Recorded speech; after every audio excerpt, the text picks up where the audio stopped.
अस्सलाम वालेकुम sir.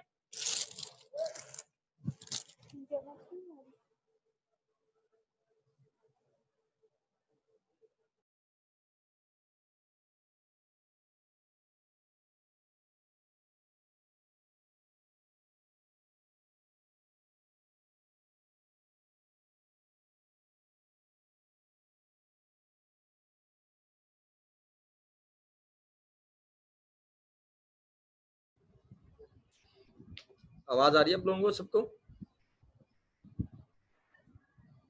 Yes sir.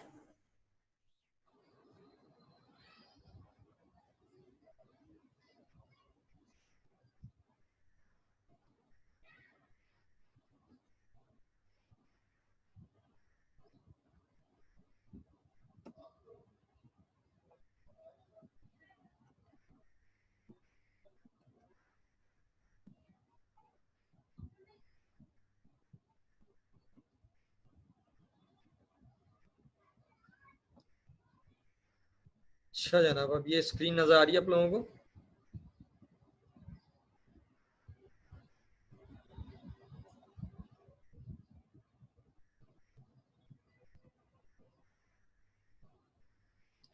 अच्छा, कल की क्लास में हमने जो है वो एनवायरनमेंट के चार्ट के अंदर जो है वो हमने जो डिस्कशन की थी वो हमने की थी फिजिकल एनवायरनमेंट से रिलेटेड। अगर आप लोगों को याद हो, फिजिकल एनवायरनमेंट में हमने फ्लोरा का, वाटर का, फौना का और रिलीफ का तस्करा कर दिया था हमने कि क्या होते हैं। सही, आज हम इससे आगे जो है वो तस्करा करेंगे कि हमारे पास ये क्या चीज़ें हैं और क्या क्या इसके अंदर फर्दर रह गई हमारे पास। नेचर के अंदर अगर आप देखें तो यहाँ पर वेदर एंड क्लाइमेट से रिलेटेड आपके पास एक हेडिंग है। नॉन फिजिकल के अंदर वेदर और क्लाइमेट की अगर हम बात करें तो ये हम महसूस तो कर सकते हैं कि क्या है, लेकिन हम इसको छू नहीं सकते। सही है। वेदर की बात करें तो हम ये कहते हैं कि वेदर जो है वो होता है जो रोजाना की बुनियाद पर चेंज हो रहा होता है। वेदर से बनता है सीजन। चाहे रोजाना की बुनियाद पर नहीं, अगर हम कहें कभी गर्मी है, कभी सर्दी है, कभी बारिशें हो रही हैं, ये वेदर है। सही है।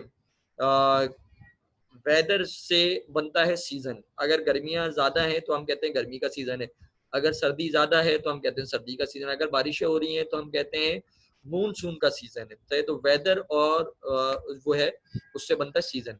फिर उसी सीजन की सालों की प्रैक्टिस को हम क्लाइमेट का नाम देते हैं, आबो हवा का नाम देते हैं कि कब जो है वो किस जगह पर कब सर्दी होती है, कब गर्मी होती है, कब बारिशें होती हैं, कब जो है वो शदीद गर्मी का सीजन होता है हमारे पास। चाहे तो ये वहाँ की उस जगह की क्लाइमेट या आबो हवा को हम नाम देते हैं। चाहे सालों की प्रैक्टिस, चाहे कम से कम बाज़ किताबों में जो है वो 30 साल का डाटा के भाई कम से कम 30 साल के उसकी प्रैक्टिस को लेते हैं। तो सालों की प्रैक्टिस से हम जो बनता है वो क्लाइमेट बनता है किसी भी जगह का, आबो हवा का। अच्छा, इसमें ये जो वेदर या क्लाइमेट है ये किन चीज़ों से बन रहा है अगर हम देखें तो वेदर और क्लाइमेट में जो सबसे पहली चीज अगर आपको नजर आ रही है वो नजर आ रहा है एयर प्रेशर। एयर प्रेशर का मतलब है हवा की स्पीड कह लें आप एक तरीके से, हवा का प्रेशर कितना है। सही, अगर आपने देखा हो कि हवा नहीं चल रही होती तो क्या होता है कि उसके नतीजे में आप कहते हैं कि जनाब इस वक्त जो है वो हब्स मौजूद है, सही गर्मी हो रही है। सही, हवा चलती है, तेज चलती है, शदीद तेज चलती है तो आप कहते हैं तूफान आ रहा है, आंधी आ रही है। सही, तो एयर प्रेशर बड़ा अहमियत रखता है। सही है। जो हमारे क्लाइमेट के ऊपर असरअंदाज होता है या हमारे वेदर के ऊपर असरअंदाज होता है, हम ये कह सकते हैं। बात समझ में आ रही है? एयर प्रेशर जैसे आपने देखा होगा, अक्सर नोट किया होगा इस बात को कि जब तेज हवा चलना शुरू होती है सही, तो उसके नतीजे में क्या होता है कि आपके पास जो गर्मी होती है वो तकरीबन किसी हद तक कमी आ जाती है उसके अंदर, तेज हवा चलने के नतीजे में। सही, क्यों? आंधी की हमारी हवा चल रही है तो आप क्या कहते हैं, आप कहते हैं मौसम थोड़ा बेहतर हो गया। सही, क्लियर है? बात समझ में आ गई? फिर उस एयर प्रेशर के बाद जो दूसरी चीज है वो है एयर टेम्परेचर। हवा का टेम्परेचर कैसा है? सही, हवा गर्म है या ठंडी है? आपने अक्सर लोगों को सुना होगा गर्मी के अंदर कहते हैं लू चल रही है। लू का मतलब क्या है कि हवा तो है लेकिन गर्म हवा है, लू वाली हवा है। बात समझ में आ रही है? तो ये क्या है? Air temperature. एयर टेम्परेचर जो है वो अगर ठंडा होगा, चाहे हवा ठंडी होगी तो आपका क्लाइमेट जो है वो ठंडा हो जाएगा, लेकिन अगर वही हवा गर्म होगी चाहे तो वो आपकी गर्मी की शिद्दत को बढ़ा देगी, वो आपके मौसम को, आपके एनवायरनमेंट को क्या कर देगी? गर्म कर देगी मजीद।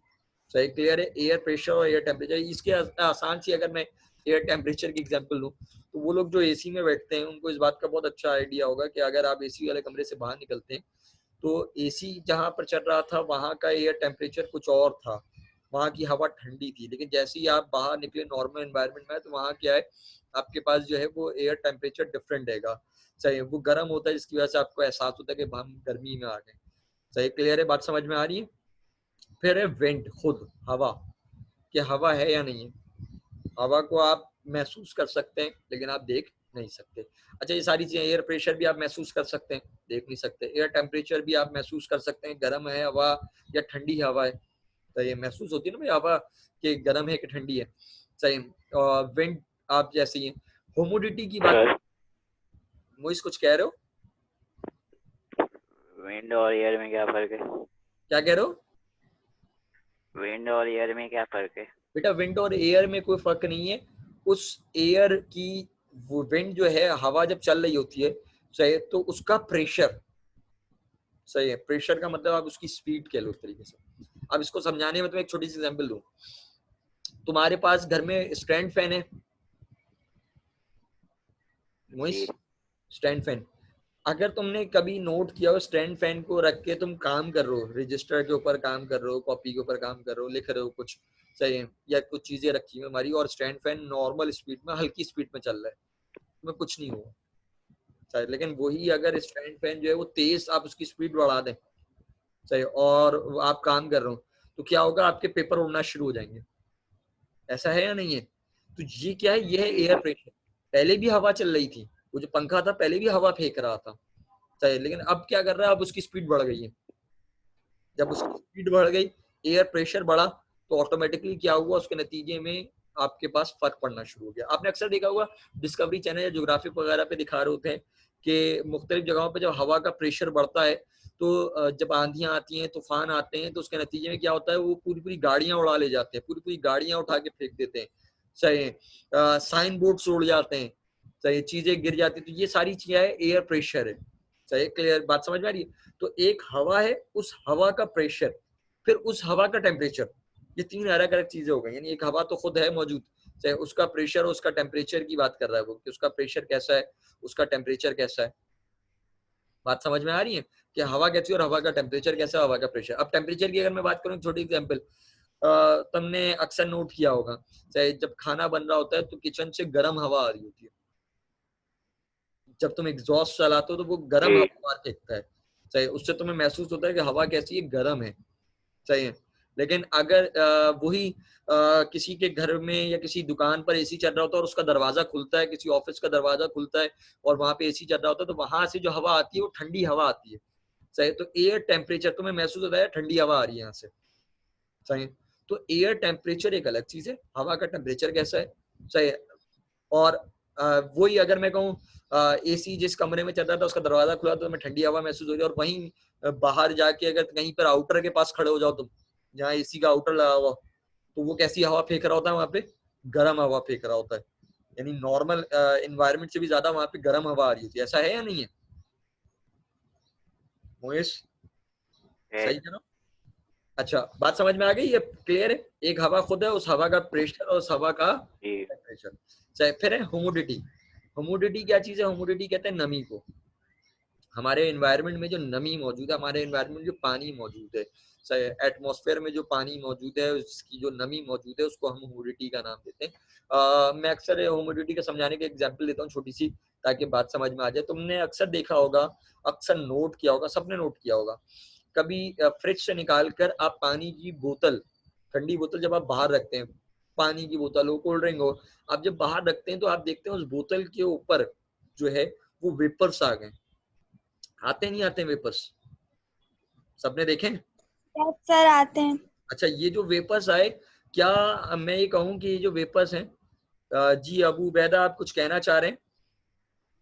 अस्सलाम वालेकुम सर, ये फर्स्ट ईयर की जो है ना वो अटेंडेंस नहीं हो सकी है, फर्स्ट ईयर में कौन कौन था बता दें। सिकंदर और वो क्या नाम है, हसीब, बस इसके अलावा कोई नहीं था? यही दो थे। उनैसा वगैरह? नहीं, तुमने लिंक शेयर नहीं किया होगा उसके ऊपर, ग्रुप सर को। मैंने बहुत देर में ख्याल आया लेकिन मैंने कर दिया था फिर भी अच्छा नहीं एक है। चीज और मैं बताऊं, हफ्ते को मैंने उनकी क्लास रखी है सेम टाइमिंग पे। अच्छा तो वो ग्रुप के ऊपर व्हाट्सएप के ऊपर मैसेज डाल देना कि हफ्ते को क्लास जो नॉर्मल क्लास का टाइमिंग है 3:45 के, उसी पे क्लास होगी हफ्ते को। सिर्फ फर्स्ट ईयर की है? सेकंड ईयर की भी होगी, सेकंड ईयर की अपने क्लास के टाइमिंग पे होगी। Okay sir. सही है, ओके रात ओके में मैसेज डाल देना व्हाट्सएप पे। ठीक है इंशाल्लाह। ओके। अच्छा देखें, अब ये यहाँ पे बीच में हमारे अबू बैदा भाई आ गए, तो ये अनाउंसमेंट मुझे बाद में करनी थी, अभी मैं कर दूं। मैंने कहा था कि मैं आपकी जो क्लास ऑफ हुई है वो कंपनसेट करूंगा, तो वो क्लास जो आपकी है जो ऑफ हुई थी वो हफ्ते वाले दिन मैं दूंगा, और सेम क्लास के टाइमिंग पर, जैसे हमारी अभी आज क्लास हो रही है 4:30 बजे, 4:30 से 5:15 ही क्लास होगी। सही है, तो लिंक आए ना आए आपके पास, सही, आपको आईडी पता है आपको मेरी, और आपको उसका पासवर्ड भी पता है मीटिंग आईडी ज्वाइन करने का, तो आपके लिए कोई मसले की बात नहीं है। सही है, तो आप उसको ज्वाइन कर लेंगे हफ्ता, ये जो हफ्ता है। सही है, क्लियर है। अच्छा हम आगे चलते हैं। हम बात करें तो ह्यूमिडिटी की, हमने कहा कि बोतल आपने बाहर रखी, सही, और बोतल जब आपने बाहर रखी तो उस बोतल के नतीजे में क्या हुआ, उसके ऊपर वेपर्स आ गए। तो ये वेपर्स जो बोतल के ऊपर आए, ये कहाँ से आ गए ये वेपर्स? क्या बोतल का पानी जो था वो बाहर आ गया है, सही है, या कोई पानी फेंक गया नमी उसके की ऊपर वजह है? नमी की वजह से। ये नमी हमारे एनवायरनमेंट में मौजूद है, ये जो पानी के वेपर्स हैं ये हमारे एनवायरनमेंट में मौजूद है। सही, ये हमारे एनवायरनमेंट में मौजूद है, लेकिन ये हमें महसूस नहीं होते। लेकिन जैसे ही ये किसी जो है वो कूल एनवायरनमेंट से टकराते हैं, किसी भी कूल चीज से टकराते हैं, तो उसके नतीजे में वहां पर जाकर स्ट्रिक हो जाते हैं। सही, और फिर वो आपको महसूस होता है कि यहाँ पर क्या है, ये नमी है। बात समझ में आ रही है? तो ये क्या है, ये है टेम्परेचर की उसका, कि ये फर्क पड़ता है उसका। सही, क्लियर है, ये ह्यूमिडिटी है। सही। अच्छा, ह्यूमिडिटी उन एरियाज में ज्यादा होती है जो समंदर के करीब होते हैं, सही, जो समंदर से दूर है उनमें ह्यूमिडिटी कम पाई जाती है। जैसे कराची शहर है, कराची शहर में जो है वो ह्यूमिडिटी ज्यादा है, सही, इसी वजह से जो है वो चीजों पर जंग भी ज्यादा लगता है कराची शहर में। सही, क्लियर है, बात समझ में आ गई है? अब इस ह्यूमिडिटी को तुम देख नहीं सकते। अच्छा, तुम लोगों के शायद नया हो, यूट्यूब पे जाकर अगर सर्च करना है, या मुझे अगर वीडियो मिली तो अभी तो नहीं, मैं तुम लोगों को लिंक बाद में सेंड कर दूंगा, या मैं ग्रुप बनाऊंगा तो उस पर बताऊंगा। सही, तो आज दुनिया के अंदर जो है वो ऐसा भी है कि मीठा पानी हासिल करने के लिए, यानी अगर आपको मीठा पानी चाहिए, जैसे फिल्ट्रेशन के निज़ाम मौजूद है, इसी तरह उन्होंने क्या किया, ये जो हमारे ह्यूमिडिटी में इन्वायरमेंट में जो नमी मौजूद है, इसको कंडेंस करके पानी हासिल कर रहे हैं। सही, इसको पानी हासिल कर रहे हैं उसके जरिए, और जब पानी हासिल कर रहे हैं, पानी मीठा पानी है, चाहिए खारा पानी नहीं है, हमारे एनवायरनमेंट में मौजूद है। ये वैसे ही पानी है जैसे बारिश होती है, आपके पास वेपर्स बनते हैं, वेपर्स ऊपर चले जाते हैं, सही, और जब ये बारिश होती है तो ये बरसते हैं पानी, सही, तो ये मीठा पानी हो जाता है, ये कुदरती एक निज़ाम है। सही, तो ये जो ह्यूमिडिटी के जरिए दुनिया में कुछ ऐसी चीजें बन गई हैं कुछ जगहों पर, कि वो उससे भी पानी हासिल कर रहे हैं, अपनी रिक्वायरमेंट को पूरा कर रहे हैं। बहुत ज्यादा नहीं, लेकिन बहुत कम लिमिटेड उस पर ये काम भी शुरू हो गया है। सही है। फिर है यहाँ पे प्रेसिपिटेशन हमारे पास। ये वर्ड बड़ा अजीब सा है, ये थोड़ा सा मुश्किल लगता है, चाहे इसको मैं आसान कर दूं तो ये बेसिकली हम कहते हैं रेन, बारिश। सही है, तो बारिश जो है ये हमारे क्लाइमेट का हिस्सा है। सही है, और बारिश जो है वो हम प्रेडिक्ट करते हैं कि भाई बारिश होगी। सही, कभी हमारी प्रेडिक्शन सही होती है, कभी हमारी प्रेडिक्शन गलत साबित होती है। सही, क्लियर है, बात समझ में आ रही है? आगे यस चल सर। आगे चलते हैं। अब जो हमारे पास है ये तो हो गया नेचुरल फैक्टर। अब है हमारे पास कल्चर। कल्चर कहते हैं सकाफत को, हमारी, चाहे कि हमारी सकाफत कैसी है। इस सकाफत को जब हम बात करते हैं तो इसमें हमारे पास दो चीजें हैं। इस सकाफत में हमारे पास दो चीजें हैं जिसकी हम बात करते हैं। एक है वाइल्ड एनवायरनमेंट। वाइल्ड एनवायरनमेंट क्या होता है? जो इंसानों का अपना बनाया हुआ है, इंसानों का मेन मेड थिंग्स है, इंसान की बनाई हुई है। सही, इसमें जो सबसे पहली चीज है वो है गुड्स एंड अप्लायंसेस। नंबर 1 पे गुड्स एंड अप्लायंसेस की बात करूं मैं आपके पास, तो देखो हमारे पास जो जगहें हैं, हमारे पास जो चीजें हैं, हम उसको डिफ्रेंशिएट करते हैं, चाहे गुड्स एंड अप्लायंसेस की मदद से। हम ये कहते हैं कि भाई गुड्स, कैसी गुड्स इस्तेमाल हो रही हैं, कैसी चीजें इस्तेमाल हो रही हैं। जैसे अगर मैं कहूँ चूल्हा, सबके यहाँ होगा, सही है, तो हमारे यहाँ जो चूल्हे इस्तेमाल हो रहे हैं और गांव देहात में जो चूल्हे इस्तेमाल हो रहे हैं, क्या वो सेम है या उनमें कोई फर्क है? क्या कहते हो हाँ उमर? सर। उमर भाई बताएंगे हमें। उमर तुम्हारे घर के में जो चूल्हे इस्तेमाल हो रहे हैं, इलेक्ट्रॉनिक चूल्हे अगर हैं या गैस के चूल्हे हैं, तो क्या किसी गांव देहात में अफगानिस्तान के किसी गांव देहात के अंदर जो है वो वैसे ही हर जगह पे चूल्हे इस्तेमाल हो रहे होंगे, डिफरेंट होंगे? डिफरेंट होंगे, जहाँ गैस अवेलेबल होगी वहाँ गैस जहाँ जो भी गैस है, होगी। मैं कहूँ गैस अवेलेबल नहीं है किसी गांव देहात के अंदर, तो वो लोग क्या कर रहे होंगे? उनके चूल्हे और आपके चूल्हे सेम है क्या? नहीं, डिफरेंट होते हैं वो तो, और भी वो फ्यूल्स, फॉसिल फ्यूल्स। वो जो है वो वो आपने देखा होगा लकड़ियां जला रहे होंगे, चाहे लकड़ी से जो है वो अपनी रिक्वायरमेंट को पूरा कर रहे होंगे ताकि वो अपनी ग़िज़ाई ज़रूरत को पूरा कर सके उसकी मदद से। तो क्या डिफरेंस आ गया चाहे चूल्हे का कि भाई एक जैसा नहीं है, फर्क है चाहे दोनों का? चाहे इसी तरह अगर हम गुड्स एंड अप्लायंसेस की बात करें, हम ये देखते हैं कि हमारे पास कंप्यूटर हैं, चाहे तो हमारे पास एक कंप्यूटर है, एक यूरोप के अंदर कंप्यूटर्स मौजूद है, तो क्या यूरोप के कंप्यूटर और हमारे कंप्यूटर एक जैसे हैं? क्या वो हमसे टेक्नोलॉजी में आगे हैं या हम आगे हैं उनसे? क्या कहते हो, कौन आगे? हम आगे, यूरोप आगे। यूरोप आगे, सही है। आपने अक्सर मूवीज के अंदर देखा होगा कि वो जदीद टेक्नोलॉजी दिखा रहे होते हैं, चाहे वो जदीद टेक्नोलॉजी दिखाते हैं, वो जब चीजें इस्तेमाल करके फेंक देते हैं तो वो चीजें हमारे पास आती हैं, चाहे मैं कहूँ लैपटॉप्स हैं, मोबाइल्स हैं, कंप्यूटर हैं उम्मन, तो वो टेक्नोलॉजी जो वहां पर 2-3 साल पहले आई थी, 4 साल पहले आई थी, वो हमारे पास जब वो उनके पास एक्सपायर्ड हो जाती है तो वो फिर हमारे पास आती है, फिर हमें नजर आता है। जैसे अभी भी मैं अगर ये कहूँ तो हमारे पास ऐसे सिस्टम्स मौजूद नहीं है जो सिर्फ स्क्रीन हैं, सही, ऐसी स्क्रीन जो ट्रांसपेरेंट स्क्रीन हैं जिनके ऊपर हम देख सकें, जो मूवीज में आपको नजर आ रहा होता है, वो हमारे पास बहुत ही कम तादाद में इम्पोर्ट हुई है, सही है, बहुत लिमिटेड एरियाज के अंदर, सही है, बहुत महंगी है, सही है, हम अफोर्ड नहीं कर सकते, सही है। तो हमारे यहाँ क्या है, फर्क आ गया।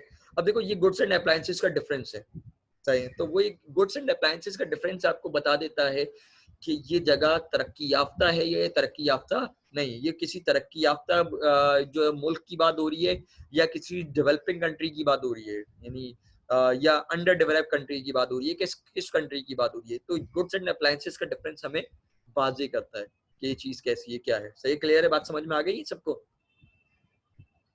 Yes sir. अच्छा, फिर है इंफ्रास्ट्रक्चर। इंफ्रास्ट्रक्चर क्या होता है? इंफ्रास्ट्रक्चर में देखो बहुत सारी चीजें आती हैं। इंफ्रास्ट्रक्चर का वर्ड जब हम यूज करते हैं तो इंफ्रास्ट्रक्चर में कहते हैं कि वहाँ पे रोड कैसे हैं, वहाँ के हॉस्पिटल्स कैसे हैं, स्कूल्स कैसे हैं, कॉलेजेस कैसे बने हुए हैं, हॉस्पिटल्स कैसे हैं हमारे पास, पार्क्स कैसे बने हुए हैं, पानी का निज़ाम कैसा है, चाहे इलेक्ट्रिसिटी कैसी मौजूद है, ये सब इंफ्रास्ट्रक्चर के अंदर आता है। चाहे रेस्क्यू के इदारे कैसे हैं, चाहे रेस्क्यू के इदारे में कहूँ हमारे पास बिल्कुल खुदा न खास्ता कहीं पे कोई हादसा होता है तो उसके नतीजे में फौरी तौर पे रेस्क्यू हो पाता है या नहीं हो पाता, कितना टाइम लगता है रिस्पॉन्ड करने में, कहीं पे डकैती हो रही है तो हमारी पुलिस जो है वो कैसे जो है वो रिस्पॉन्ड कर रही है, कितनी तेजी से अपनी कार्रवाई करती है, कितनी तेजी से गिरफ्तारियां कर रही है, ये सारी चीजें। रोड्स कैसे बने हुए हैं, पक्के रोड्स हैं नहीं है, ये सब इंफ्रास्ट्रक्चर। जैसे अगर मैं कहूँ मेजर डिफरेंस, कराची भी एक मेगा सिटी है और दुबई भी एक मेगा सिटी है, लेकिन दुबई का इंफ्रास्ट्रक्चर और कराची के इंफ्रास्ट्रक्चर में बहुत फर्क है। इसी तरह मैं कहूँ कराची का इंफ्रास्ट्रक्चर और सिंध के इंटीरियर, किसी इंटीरियर शहर के इंफ्रास्ट्रक्चर की बात करें या सिंध के किसी गांव की बात करें तो उसके इंफ्रास्ट्रक्चर में क्या जमीन आसमान का फर्क है। कराची शहर में आपके पास हॉस्पिटल्स मौजूद हैं अच्छे, सही है, कराची शहर में आपके पास स्कूल्स भी मौजूद हैं, कॉलेजेस भी मौजूद हैं, मुख्तलिफ कम्युनिटी सेंटर्स भी मौजूद हैं, मसाजिद भी मौजूद हैं, इमाम बारगाह भी मौजूद हैं आपके पास, सही है। तो ये क्या है, ये डिफरेंस है। लेकिन यही चीजें आपको किसी गाँव, मैं कहूँ गाँव में नजर नहीं आती। गाँव में आपको जो है वो कोई मैं कहूँ आपके पास जो है वो जिम जैसे यहाँ मौजूद है, बड़े से बड़े जिम, सही है, या हॉस्पिटल्स, वो आपको किसी गाँव देहात में नजर नहीं आते। सही, तो ये क्या इंफ्रास्ट्रक्चर का फर्क आ जाता है आपके पास। मैं कहूँ पिकनिक पॉइंट्स, कराची शहर में बड़े जदीद पिकनिक पॉइंट्स मौजूद हैं, ये किसी गांव देहात में आपको नजर नहीं आते। तो क्लियर है, बात समझ में आ रही? फर्क है इंफ्रास्ट्रक्चर का। अब यही कराची शहर की अगर हम बात करें, कराची शहर के जो अपने एरियाज हैं कुछ, इनके इंफ्रास्ट्रक्चर में ही फर्क है।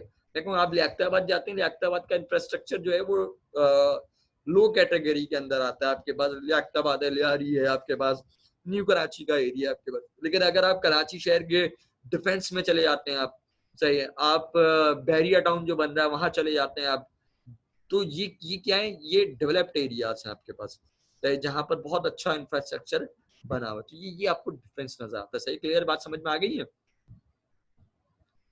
यस। अच्छा, ये एक ही बाजी जज बोलेंगी, रिस्पॉन्ड करेंगी, बाकी सारे सोते रहेंगे? बाकी सारों के मुंह में जबान नहीं है क्या? अलीजा ने माइक खोला, कुछ कहने की कोशिश की, फिर मुंह मुंह में बोल के बंद हो गई। अच्छा खैर, सर आज नहीं, क्या कह रही हो बाजी? सर समझ आ गया। समझ आ गया, अच्छी बात है। अच्छा फिर है बिल्डिंग्स। कह रहे हैं बिल्डिंग्स की मदद से आपके पास डिफरेंस होता है, बिल्डिंग्स भी आपके कल्चर को वाजे करती हैं। अब मैं एक छोटी सी एग्जांपल अक्सर समझाने के लिए देता हूँ। बिकॉज अगर मैं एक जगह पे तस्वीर खींचूं चाहे, और मेरे पीछे जो है वो मज़ार कायद हो, आपको नजर आ रहा हो, तो क्या आप पहचान लेंगे कि मैं किस शहर में हूँ? है? यस सर, पहचान लेंगे। और जी। अगर मेरे पीछे जो है वो तस्वीर में आपको मीनार पाकिस्तान नजर आ रहा हो, तो मैं कौन से शहर में हूँगा? लाहौर। लाहौर में। सही है। इसी तरह अगर फैसल मॉस्क्यू आपको नजर आ रही है मस्जिद, फैसलाबाद में होंगे सर। फैसल मॉस्क्यू इस्लामाबाद, इस्लामाबाद। इस्लामाबाद। इस्लामाबाद में फैसल मॉस्क्यू। सही है। इसी तरह अगर मैं कहूँ आपको जो है बुर्ज खलीफा नजर आ रहा है, नाम सुना है? नाम सुना होगा ना, बाजी ने कहा अबू धाबी दुबई में। के अंदर आप- सही है। तो ये क्या है आपके पास बिल्डिंग्स, सही के बिल्डिंग्स। अच्छा अब देखो, बिल्डिंग्स जो हैं वो कराची शहर में आपको बड़ी बड़ी ऊंची ऊंची बिल्डिंग्स नजर आती हैं। मतलब पाकिस्तान के अगर हम शहरों की बात करें तो पाकिस्तान के शहरों में ऊंची बिल्डिंग्स की अगर हम बात करें तो कराची शहर जो है वो ऊंची बिल्डिंग्स में मशहूर है। सही है। लेकिन कराची शहर की ऊंची बिल्डिंग्स अपनी जगह है और दुबई की ऊंची बिल्डिंग्स अपनी जगह है। बात समझ में आ रही? तो बिल्डिंग्स का एक फर्क। अच्छा फिर बिल्डिंग के बनाने का तरीकेकार, मैं कहूँ आपने देखा होगा हमारे यहाँ जो कराची शहर है उसमें जो मकान बने हुए होते हैं उनकी छतें प्लेन होती हैं, ऐसा ही है। चाहे जैसे अगर मैं कहूँ भाई कि मकान बना हुआ है उसकी छत कैसी है, प्लेन है। चाहे लेकिन कुछ एरियाज ऐसे होते हैं उनके मकानों की छतें ऐसी होती हैं, इस तरह की। देखा है ना आप लोगों ने? इस तरह की होती हैं। तो क्यों बनती हैं? कराची शहर में प्लेन है छतें, और कुछ जगहों पर जो एरियाज हैं, पाकिस्तान के भी कुछ एरियाज हैं या दुनिया के कुछ ममालिक हैं उनमें इस तरह की छतें बनी हुई हैं क्रॉस में। क्यों, क्या वजह है इसका, तो बता सकता है? मर्जी है उनकी। उनकी मर्जी है। अच्छा हाँ भाई, मर्जी है, घर बनाने वाले की मर्जी होती है कि वो कैसा बनाए। लेकिन और कोई वजह देखो, एक आध अगर किसी ने बनाई वो उसकी मर्जी है, लेकिन अगर ज्यादातर लोग ऐसे ही बना रहे हैं, पूरा स्टाइल ऐसे ही बने हुए हैं, उस जगह के उस शहर के अंदर ऐसी मकानात बनते हैं, तो उसके पीछे कोई ना कोई रीजन होगा। कोई बता सकता है क्या रीजन हो सकता है? हबीबा बाजी। सर ज्यादातर ऐसे घर यूरोप में बनते हैं और वो लकड़ी के घर होते हैं, क्योंकि अच्छा। यूरोप में ठंड ज्यादा होती है, तो दैट्स वाई वो लोग वुड के घर बनाते हैं और ये उनका एक स्टाइल है, ट्रेडिशनल अच्छा, स्टाइल है लाइक। उनका, एक ट्रेडिशन स्टाइल। अच्छा देखो, एक तरफ तो ट्रेडिशन अपनी जगह है। सर एक और बात मैंने सुनी थी ना इस किस्म के घरों के हवाले से, जब क्या? ये घर नहीं बनते।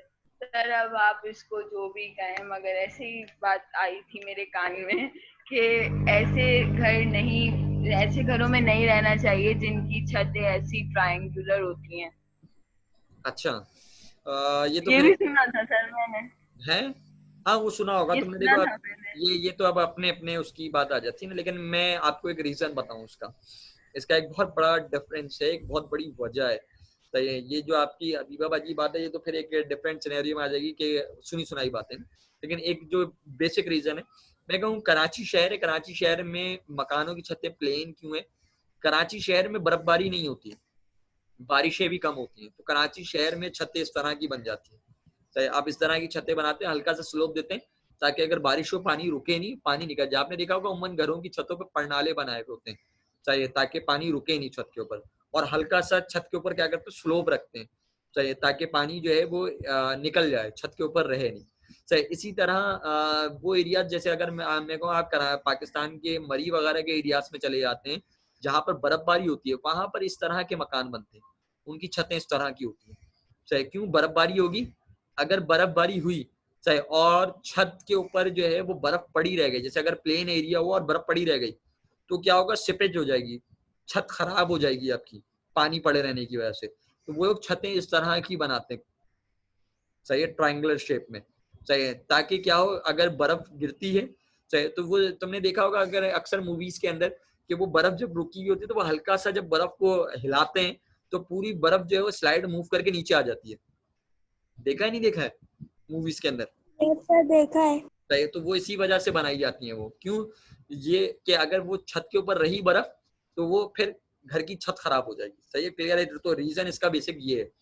बाज हमारे यहाँ देखो कराची शहर में भी कुछ ऐसे मकान बने हुए देखे हैं आपने, कुछ लोगों ने बनाए हुए, वो जो लोगों ने बनाए हुए ना वो शौकिया बनाए हुए, स्टाइल, उनका मकसद है स्टाइल देने के लिए, सही है। लेकिन जहाँ पूरे पूरे एरियाज आपको ऐसे नजर आते हैं तो उसके पीछे या तो वो बर्फबारी का रीजन है या फिर दूसरा रीजन जैसे हबीबा ने कहा ट्रेडिशन हो सकता है, उस जगह की कोई रिवायत हो सकती है, वहां पे मकानात ऐसे ही बनते हैं तो वो उस ट्रेडिशन को फॉलो कर रहे होते हैं। सही, क्लियर है? बात समझ में आ गई है? बिल्डिंग्स, अच्छा, बिल्डिंग से आपको ये भी पता चलता है कि बिल्डिंग्स जो हैं वो शहर की हैं या गाँव की हैं, चाहे या तरक्की याफ्ता शहर की हैं, चाहे, तो बिल्डिंग्स के स्ट्रक्चर से आपको आइडिया आ जाता है। फिर है ऑर्चर्ड्स। ऑर्चर्ड्स कहते हैं बागात को। बाग आप अपनी मर्जी से लगाते हैं, भाई मेरी मर्जी, मैं नारियल का बाग लगाऊं, मैं चाहूं तो मैं आम का बाग लगाऊं, मैं चाहूं तो मैं अमरूद का बाग लगाऊं। तो ये क्या है, ये मेरी मर्जी के ऊपर डिपेंड करेगा। अब जो भी बंदा बाग लगा रहा है उसकी मर्जी, वो जैसा बाग लगा है। सही, क्लियर है? बात समझ में आ गई है? तो ये मैन मेड एनवायरनमेंट हो गया। फिर है कल्टीवेशन। कल्टीवेशन कहते हैं खेती बाड़ी करने को। अब ये जो खेती बाड़ी कर रहा है, जो किसान है, उसकी मर्जी, वो चाहे जो भी फसल लगाए, चाहिए वो चाहे तो वो गंदम काश्त करे, वो चाहे तो गन्ने की काश्त करे, वो चाहे तो चावल की काश्त करे, उसके खेत है, वो कोई भी फसल काश्त कर सकता है। सही, तो ये मैन मेड एनवायरनमेंट हो गया। सही, क्लियर है? बात समझ में आ गई है बेटा? बात समझ में आ गई है यहाँ तक? Yes sir. अच्छा, अब जा रहे हैं हम यकीन की तरफ, बिलीव्स की तरफ। बिलीव क्या कहता है? बिलीव का मतलब है यकीन, चाहिए कि यकीन कैसा है हमारा। सही, अब यकीन की बात की जाए तो यकीन में जो सबसे पहली चीज है वो है आपकी रिलीजन, मजहब। अब देखो मजहब की अगर हम बात करें तो आपने देखा होगा, आपने सुना होगा सही कि जैसे अगर हम अपनी बात करें, एज अ मुस्लिम बात करें हम, तो मुसलमान वो हैं जो एक खुदा पर यकीन रखते हैं। ऐसा ही है ना? है भाई, मुसलमान एक खुदा पर यकीन करते हैं। सही है। अच्छा, दुनिया में ऐसी भी कौमें मौजूद हैं जो कई खुदाओं को मानती हैं। सही, जैसे हिंदू हैं आपके पास, कई खुदा को मानते हैं, बुत परस्ती करते हैं। सही है। अच्छा, दुनिया में ऐसी कौमें भी मौजूद हैं जो किसी खुदा को नहीं मानती। सही है, तो वो खुदा का इनकार करते हैं, वो कहते हैं कोई खुदा है ही नहीं। सही है, तो ये क्या है? ये है मजहब। सही है। अब ये मजहब जो है ये बिलीफ्स के ऊपर है। सही, यकीन आपका कैसा है? सही, आप एक खुदा के ऊपर यकीन रखते हैं या नहीं रखते। कुछ ऐसे लोग हैं जो शिर्क करते हैं, जैसे ईसाई हैं, शिर्क करते हैं, हजरत ईसा को खुदा का बेटा बोलते हैं। सही है, तो ये क्या है? ये है रिलीजन, मजहब आपका। अच्छा, फिर दूसरे नंबर पे जो हेरिटेज को भी छोड़ रहा हूं, मैं बात कर रहा हूँ सुपरस्टिशन। सुपरस्टिशन जो है, इससे रिलेटेड मूवीज भी आई हैं कई। सही, आम उर्दू ट्रांसलेशन कहते हैं वहम, हम इसको वहम, लेकिन ये सिर्फ वहम नहीं है। सुपरस्टिशन जी बाजी, माइथोलॉजिकल बिलीव्स जो होते हैं लोगों के, हाँ बिल्कुल, बिलीव जैसे तो यूनिकॉर्न्स एग्जिस्ट करते हैं, ड्रैगन्स बिल्कुल थे। बिल्कुल ऐसे ही। चाहे जैसे हम ये कहते हैं कि कोई है, कुछ है, चाहे तुम्हारे बराबर में कोई बैठा हुआ है, चाहे खुद किसी से बातें करते हैं, फर्जी बना लेते हैं भाई सामने कोई बंदा है वो बातें कर रहा है। अच्छा, हकीकत भी होते हैं बाज़ दफा। चाहे यानी देखो, एक तो है इंसान की खुद साख्ता क्रिएशन, चाहे उसकी कोई डिसऑर्डर था, उसकी वजह से उसने खुद साख्ता क्रिएट कर लिया। लेकिन हम एज अ मुस्लिम हम इस बात को जानते हैं कि जिन्नात भी एग्जिस्ट करते हैं। चाहे कुरान में तस्करा मौजूद है कौम जिन्नात का, चाहे तो जिन्नात अगर मौजूद हैं, चाहे तो आप उनसे इनकार नहीं कर सकते। और इवन के और जो कौमें हैं वो भी इनकार नहीं करती, वो भी कहती हैं कि भाई इस तरह की चीजें जो हैं वो दुनिया में एग्जिस्ट करती हैं, जिन्नात मौजूद हैं, शयातीन मौजूद हैं।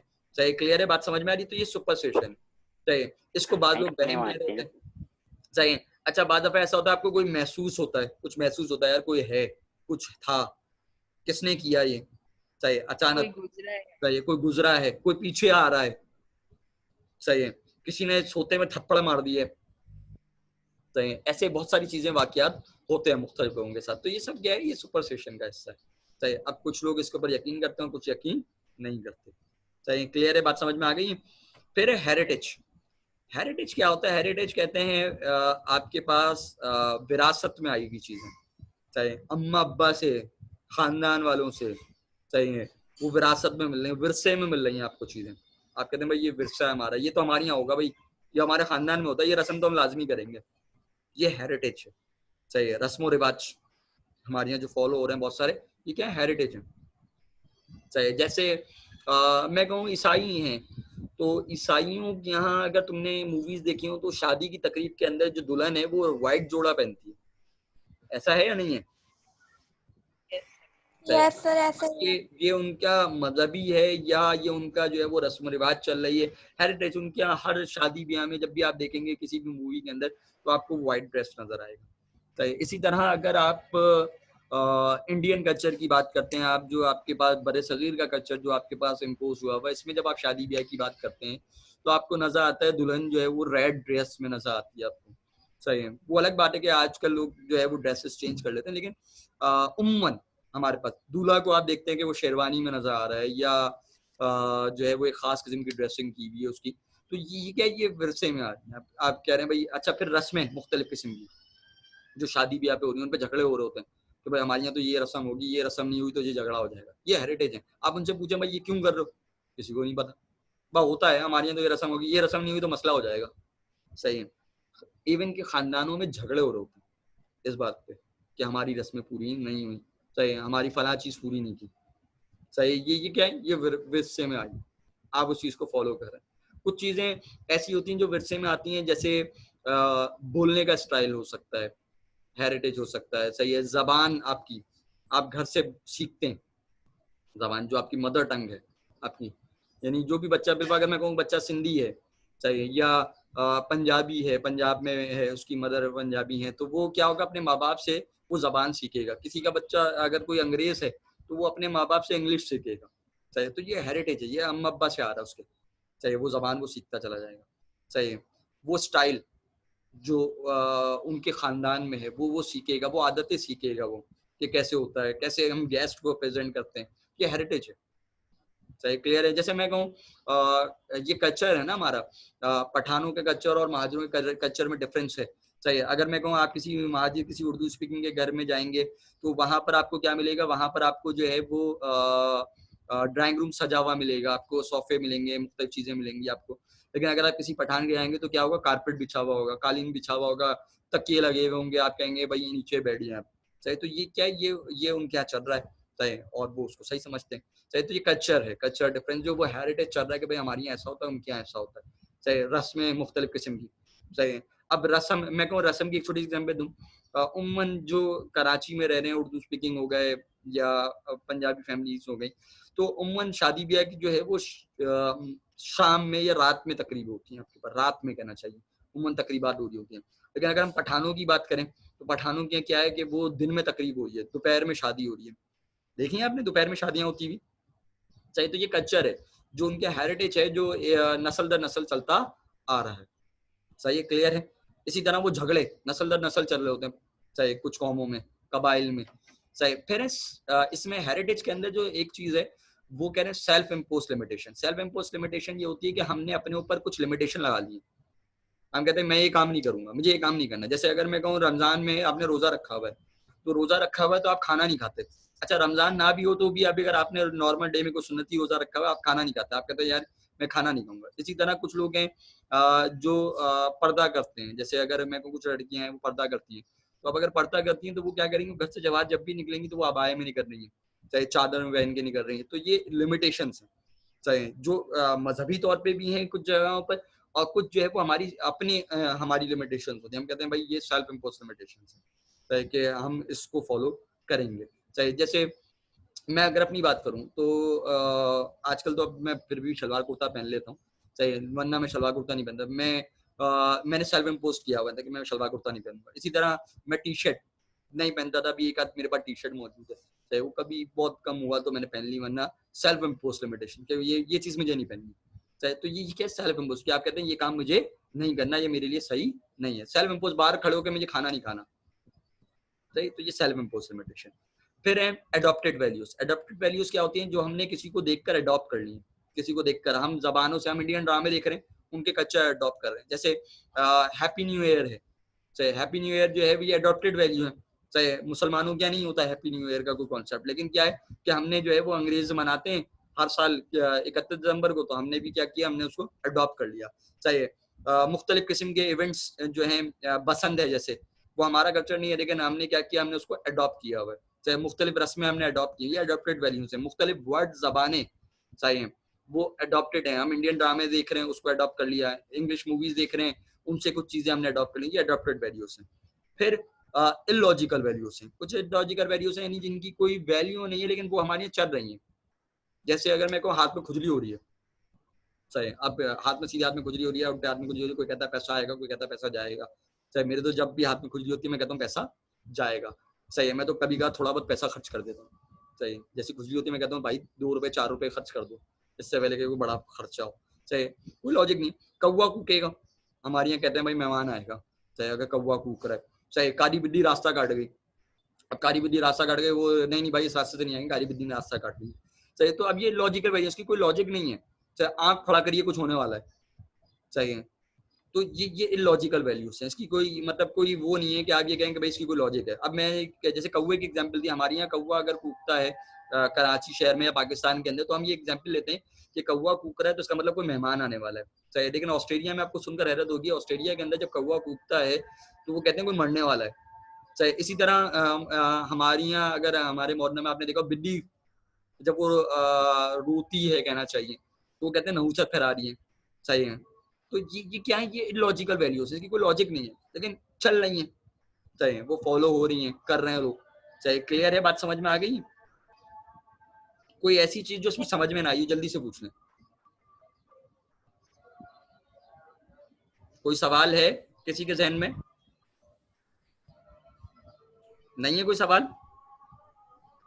अच्छा देखें, ये टॉपिक हमारा खत्म हो गया। सही है, और ये सवाल पूरा भी आ सकता है। जी बाजी।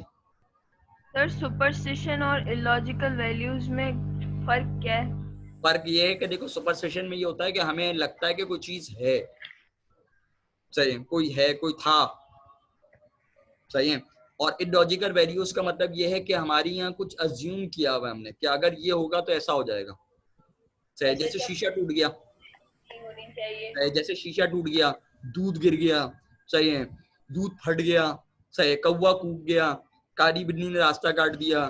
सही है, तो ये सारी लॉजिकल वैल्यूज, इनकी कोई लॉजिक नहीं है, लेकिन हमने क्या किया, अज्यूम किया। कुछ लोगों ने अज्यूम किया था फला कपड़े पहनेंगे, फला कलर पहन लिया अगर तो ये हमें नुकसान कर जाएगा। सही है, तो इसकी कोई, या फला शख्स को देख लिया, वो कहते हैं ना यार पता ही नहीं किसको देखा था, या फला शख्स को देख लिया और मनुष्य है, उसको जब देखते हैं हमारा काम खराब हो जाता है। तो ये लॉजिकल वैल्यूज है। लॉजिकल वैल्यू से रिलेटेड नेक्स्ट क्लास में मुझे याद दिलाना, एक पूरी स्टोरी सुनाऊंगा तो बात और वाज़ेह हो जाएगी, समझ में आ जाएगी। सही, कोई और सवाल जल्दी से? कोई सवाल है? कोई सवाल? हफ्ते को होगी, हफ्ते को होगी, सेम टाइमिंग पे होगी 4:30 बजे। सही, कोई लिंक नहीं आएगा, लिंक ऑलरेडी आप लोगों के पास मौजूद है। सही है, उसी जो मीटिंग आईडी है, आईडी और पासवर्ड सेम है, उस पर ज्वाइन कर लीजिएगा। चाहे और टाइम पर आइएगा, टाइम से पहले नहीं आइएगा, कुछ लोग टाइम से पहले आ जाते हैं फिर मुझे मैसेजेस आ रहे होते हैं, तो टाइम पे ज्वाइन करिएगा। सही है, टाइम से पहले आ जाएंगे, मेरा जिम्मेदार नहीं है, कोई मसला नहीं है। सही है, thank you very much, Allah Hafiz.